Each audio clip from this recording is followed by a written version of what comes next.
जी नाज़रीन, welcome back. एक दफ़ा फिर आपको खुशामदीद कहते हैं। मेडिकैम खेलो Pakistan HBL PSL 10 powered by me body spray and the orchid school. इसके साथ मैं हूं आपका मेज़बान डॉक्टर बुलंद इकबाल। मेरे साथ मौजूद है मेरी साथी मेज़बान नसीम हमीद। और ब्रेक पे जाने से पहले हम बात कर रहे थे कल के मैच के हवाले से।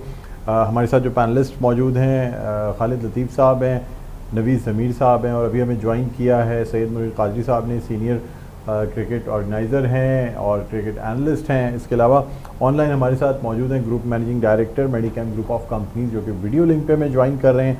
एक दफ़ा फिर हम उनको खुशामदीद कहना चाहेंगे। और हमारा पैनल हमारे साथ मौजूद है, तो अब मैं चाहूँगा कि हमारा पैनल जो है ना वो जुनेद साहब से बात करें। जी खालिद लतीफ़ साहब, अस्सलाम वालेकुम।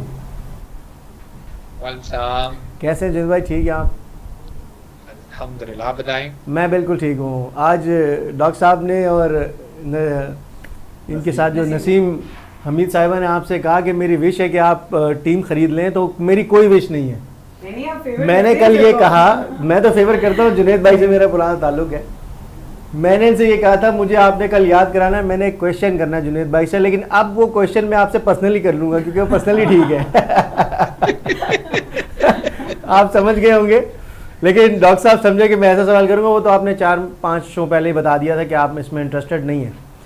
एक चीज़ ये है, क्रिकेट के ऊपर तो हम बात करते हैं, आपने काफ़ी बात की मुल्तान सुल्तान के ऊपर, रिजवान पे बहुत आपने अच्छे बोला कि कभी कभी जो इस वक्त पाकिस्तान के जो टॉप 4-5 क्रिकेटर हैं उनके ऊपर थोड़ा सा हार्ड टाइम आया हुआ है, तनकीद भी हो रही है, परफॉर्मेंस भी नहीं हो रही, आवाज़ें भी उठ रही हैं, लेकिन फिर भी वो पाकिस्तान के जो हैं वो सितारे हैं, पाकिस्तान टीम में भी खेलते हैं, कैप्टन भी हैं। तो एक टूर्नामेंट से या कुछ अरसे की बैड फॉर्म से या कुछ गलत डिसीजन से जो जान के नहीं लिए जाते, उससे अगर हम उन पर बहुत ज़्यादा तनकीद करें तो ये भी सही नहीं है। बहुत अच्छा आपने कहा। बस मैं आपसे ये पूछना चाहूँगा कि आप KCCA के जो हैं वो वाइस प्रेसिडेंट हैं ऑनरेबल, तो KCCA के अंदर अभी आप क्या समझते हैं कि KCCA में आप यहीं पे रहना चाहते हैं या फिर उसमें आगे बढ़ के कराची की भागदौड़ संभालना चाहते हैं, या कोई ऐसी चीज़ है? क्योंकि आपके पास एक ऐसा होता है जिससे आगे जो है प्रेसिडेंट होते हैं, तो वो नदीम उमर साहब हैं, माशाल्लाह वो बहुत ज़बरदस्त काम करते हैं। नदीम भाई के ऊपर तो कभी किसी ने क्वेश्चन मार्क नहीं डाला, लेकिन उनकी टीम के ऊपर हमेशा उंगलियां उठती रहती हैं, सारी चीज़ें चलती रहती हैं। बट नदीम भाई तो वैसे ही ज़बरदस्त काम करते हैं और बड़ा ख्याल करते हैं सबका। तो मुझे सिर्फ अपने इस चीज़ का बताइएगा कि यहीं से बैक हो जाएंगे या आपने आगे चलना है इसमें? देखिए, एक्चुअल में जो सबसे बड़ी प्रॉब्लम है वो KCC के अंदर जो है ना बहुत सारी ऐसी चीजें जो जो एक्चुअल में ना फुल टाइम जॉब है, जिसके अंदर कोई भी ऑनररी जो है ना ये काम जो है ना वो नहीं कर सकता। मैं जिस पोजीशन के अंदर हूँ वहां पर मेरे ऊपर प्रेसिडेंट है, मेरे बिल्कुल साथ जो है ना वो एक सीनियर वाइस जो है ना वो प्रेसिडेंट जो है ना वो मौजूद है, जिनका बेसिकली जो है ना वो अलग अलग किस्म के जो है ना वो जॉब डिस्क्रिप्शन और वो सारी चीजें, प्लस उसके नीचे एक बहुत सारी टीम है जो मुझसे ज्यादा आप लोग सब उनको जानते हैं कि कितनी जो ना they are full of politics और किस तरीके से उनके सारा वो सिस्टम मौजूद है। हमने हमेशा जो ना वो सीधे सीधे काम किया, या यस किया है या नो किया, हमें ये पॉलिटिक्स नहीं आती। हम प्राइवेट ऑर्गेनाइजेशन की तरह जो है ना हर चीज जो है ना रन करने की कोशिश करते हैं। हम वो देखते हैं कि किस में जो है ना वो फायदा है और किसके अंदर जो है ना वो नुकसान आते हैं। बट जब आप इस किस्म के जो है ना ओहदे के ऊपर आते हैं, तो वहां पर आपको अपनी जो है ना वो अपनी ट्रेनिंग जो है ना वो चेंज करनी पड़ती है। बहुत सारी ऐसी जगहों के ऊपर आपको जो है ना कॉम्प्रोमाइज करना पड़ता है जो आपके अपने उसूलों के जो है ना वो खिलाफ होती है, और मैं ये काम नहीं कर सकता। तो इसलिए अगर आप मुझसे फ्रैंकली पूछें कि आपने कभी किसी टाइम के ऊपर कराची क्रिकेट की जो है ना वो भागदौड़ संभालनी है, तो again I am not interested, क्योंकि एक मेरे पास इतना टाइम नहीं है, मैं दूसरा बहुत ज्यादा फेम के पीछे और इन सारी चीजों के पीछे जा नहीं सकता, और तीसरा जो है ना मैं थोड़ा एंटी सोशल किस्म का आदमी हूँ।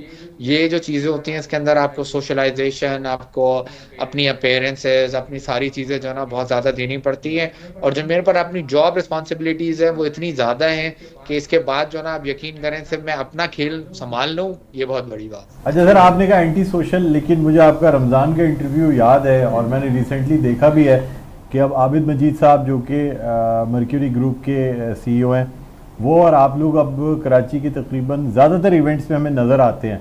और ये कोविड से आप लोगों का एक अहद भी था कि आप जो है ना आप अपनी सोशल लाइफ को थोड़ा सा इंक्रीज़ करेंगे, तो क्या आप बेहतर नहीं समझते कि जब सोशल लाइफ इंक्रीज़ ही करनी है तो क्रिकेट सबसे बड़ी चीज़ है और उसके बाद बाकी सोशल गैदरिंग्स भी हैं? लेकिन सोशल लाइफ के देखिए सोशल लाइफ के अंदर ना आपने आधा घंटा 1 घंटा प्रेजेंट होना है और उसके बाद आपने चले जाना है, ये पूरे दिन की जॉब है। अब अगर आप इन लोगों को, जोन वालों को बुलाएं और बुलाने के बाद इनसे मुलाकात करने की कोशिश करें, तो यू नो कि उनके कितना टाइम चाहिए, उनको कितनी टाइम कंजम्पशन जो है ना वो होती है। और हर एक आदमी जो आता है वो बेसिकली चाहता ही है कि वो आपसे ज्यादा से ज्यादा करीब तर जो ना होने की कोशिश करें, which is very very difficult. तो इसलिए जो ना अब वो एक अलग एलिमेंट है। और उसके अंदर भी अगर आपने देखा, मैं 2-3 इवेंट में आता हूँ, उसके बाद 15-20 इवेंट से गायब हो जाता हूँ। बट आप जब पूरी भागदौड़ आप संभालते हैं, जब आप किसी चीज की जो है ना ऑनरशिप लेते हैं, तो then you have to deliver. और अगर आपसे डिलीवरी नहीं होती तो आपको जो है ना उससे एग्जिट लेना पड़ता है। तो मैं ऐसा कोई काम करने के लिए तैयार ही नहीं हूँ कि जिसके अंदर मुझे जो है ना मेरी डिलीवरी जो है ना किसी किस्म की जो है ना वो काउंटेबल हो जाए। ठीक है, नवीद अमीर साहब क्या कहना चाहेंगे? अस्सलाम वालेकुम जुनैद भाई, कैसे हैं? खैरियत से ठीक हैं? अल्हम्दुलिल्लाह। जुनैद भाई, सवाल आपसे छोटा सा ये था कि देखिए PSL हर दफ़ा आता है, हम चाहते हैं कि पाकिस्तान की क्रिकेट के लिए क्या फ़ायदेमंद हम उससे उठा सकते हैं। आपको क्या लगता है कि इस PSL 10 से पाकिस्तान की क्रिकेट के लिए कितना फ़ायदा होने वाला है? क्योंकि हमें तो नज़र नहीं आता ऐसा कोई भी पोजीशन। क्या याद, जैसे कि रिजवान की जो पोजीशन रही है, क्योंकि as a captain Pakistan team के लिए खेल रहे हैं, लेकिन उनकी टीम ने जिस तरह से परफॉर्म किया है, गो के वो लास्ट 3-4 PSL के अंदर बहुत अच्छी परफॉर्मेंस देते आए। और बहुत अच्छा आपने उनको, ज़बरदस्त तरीके से आपने उनके हवाले से बात करी। बहुत अच्छा लगा कि आपके जो नज़रियात इतने अच्छे हैं उनके लिए कि वो परफॉर्मर है पाकिस्तान के, उनको रिस्पेक्ट देनी चाहिए। तो क्या आप पाकिस्तान की क्रिकेट के फ्यूचर को देख रहे हैं कि हम इस PSL से कोई ऐसे प्लेयर ले पाएंगे जो मुस्तकबिल में फ़ायदेमंद हो पाकिस्तान के लिए? देखिए बहुत सारे ऐसे प्लेयर हैं, जैसे माज है, आपका इरफान खान नियाजी है। ये वो प्लेयर्स हैं जो बेसिकली, इरफान तो फिर भी पाकिस्तान से खेल चुके हैं, बट आप थोड़ा सा समझने की कोशिश करें, ये सब नर्सरी है।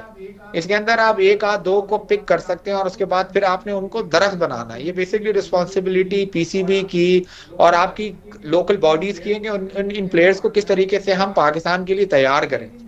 हमने एक दिन देखा कि दानिश अजीज ने 2 इनिंग्स खेली नहीं, हमने उसको पाकिस्तान खिला दिया।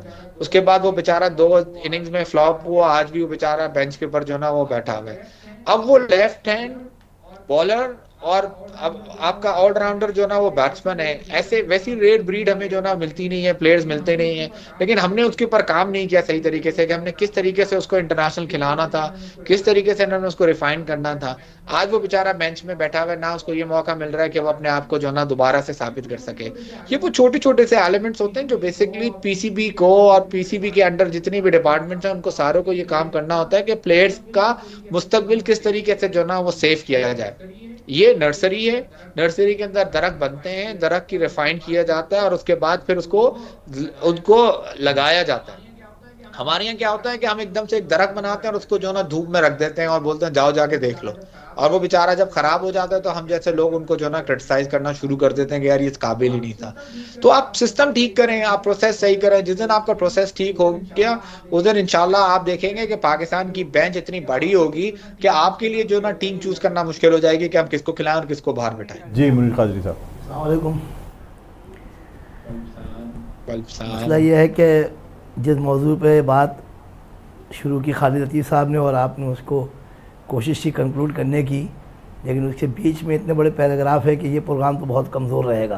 बहरहाल मुख्तसर मैं बता दूं, जुनैद भाई के लिए तो मैं कुछ नहीं कहूँगा, लेकिन मैं इनके वालिद मोहतरम खलील अहमद तालवाला साहब जो है, जिनकी असल खिदमात है इस मामले में और जिन्होंने अपने इदारे से हट के KCCA को अपना समझा।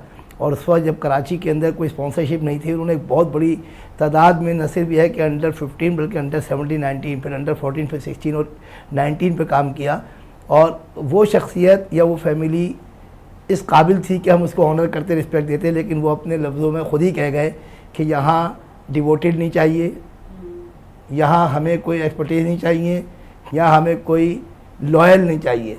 हमें चाहिए वो जो हमारी बात माने, हम गलत हो या सही हो हमें ओके करे और सिर्फ हमारी माने। हमारे यहाँ मैं ख़ुद के हिस्सा रहा हूँ और अभी भी समझ लें कुछ ना कुछ तो है। और मैं भी ज़िंदगी में 1990 से मैं KCCA में हूँ और क्रिकेट बोर्ड से भी मुंसलिक रहा हूँ। मैं जुनैद नईम तालवाला साहब से यही कहूँगा कि आपने बहुत अच्छी बात कही। किसी सूरत में हमारा ये इदारा जब तक के लोग मुखलिस नहीं आ जाते, लॉबिंग सिस्टम ख़त्म नहीं हो जाता, ईमानदारी से क्रिकेट की खिदमत या नौजवानों की खिदमत इस शहर में हम लोग नहीं समझ लेते, जब तक आपका जो ये कंट्रीब्यूशन है यही बहुत बड़ा है। और जो बीच में गैप हुआ है उसकी वजह भी यही थी कि महसूस किया गया कि हमारे पैसे को, हमारी डिवोशन को, हमारी लॉयल्टी को जो है वो गलत समझा जा रहा है। लेकिन मैं समझता हूँ कि मैंने हमेशा कहा है काउंसिल के मेंबर के हैसियत से भी और ऑफिशियल भी कि वाकई जिस तरह नैनीताल वाला साहब ने और आपकी पूरी फैमिली ने इस इदारे को जो कमर्शियल प्रोफेशनल बुनियाद पर चला रहे हैं, आपकी ख्वाहिश यही थी, बल्कि अभी भी होगी। लेकिन बहरहाल रुकावटें इतनी हैं, कांटे इतने हैं कि मेरे ख्याल में कांटे टूटते टूटते और कांटे ख़त्म करते करते मेरे ख्याल में शब आ जाएगी और शब से सुबह हो जाएगी। मैं यही मुख्तसर कहूँगा कि आपकी फैमिली ने जो कंट्रीब्यूशन किया है, अगर आप खुदा ना करे नहीं भी करें ना, तो आपने इतना कर दिया है कराची के नौजवानों के लिए और हमारे लिए बहुत बड़ा है। Thank you very much. और असल में खलील साहब की जो ना वो एक ख्वाहिश थी कि जो दोबारा से जो ना अंडर 15, अंडर 17 और अंडर 19 शुरू की जाए, और शायद वो उन्हीं की ख्वाहिश थी जिसकी वजह से मैं कराची क्रिकेट एसोसिएशन के अंदर ज्वाइन किया। और मेरा सिर्फ एक ही मकसद था कि मैं ये क्रिकेट दोबारा शुरू करवा दूं।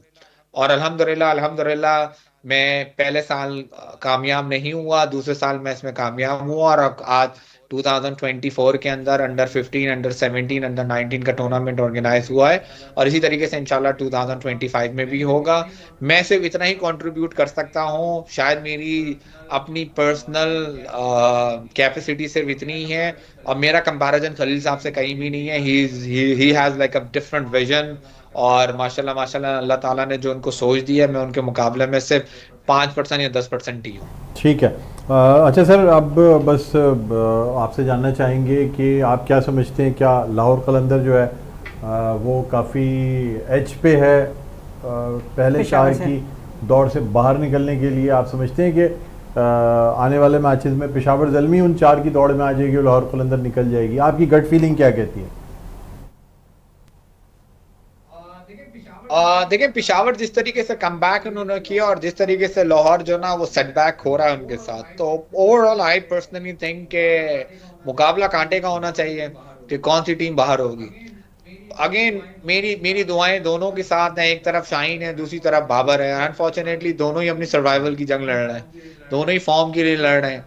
तरीके से तमाशाओं के लिए ये अच्छा भी है और एक तरीके से ये बुरा भी है, but at the end of the day मुझे ऐसा लगता है कि Lahore has like a better edge than Peshawar, क्योंकि पेशावर को जो लाहौर अगर हारी भी है तो एक टफ फाइट करके हारी है, एक अच्छे तरीके से हारी है। उसके कंपैरिजन के अंदर पेशावर को अब तक चैलेंजेस का सामना नहीं हुआ, और अनफॉर्चुनेटली अभी तक जो ना पेशावर अपना बैटिंग कॉम्बिनेशन सही तरीके से बना नहीं पाया, और जो उनके स्टार्स हैं वो अभी भी जो ना फॉर्म की तलाश में, which is a very bad sign for Peshawar and plus for Pakistan cricketers. ठीक है सर, बहुत बहुत शुक्रिया जुनैद साहब, आपने प्रोग्राम के वक्त निकाला। नाज़रीन, group managing director Medicam group of companies Junaid Khalil Nainital वाला हमारे साथ मौजूद थे। एक वक्फा लेते हैं, वक्फे के बाद दोबारा आपकी खिदमत में हाजिर होंगे, कहीं ना जाइएगा। देखते रहिए मेडिकैम खेलो Pakistan HBL PSL 10 powered by me body spray and the orchid school.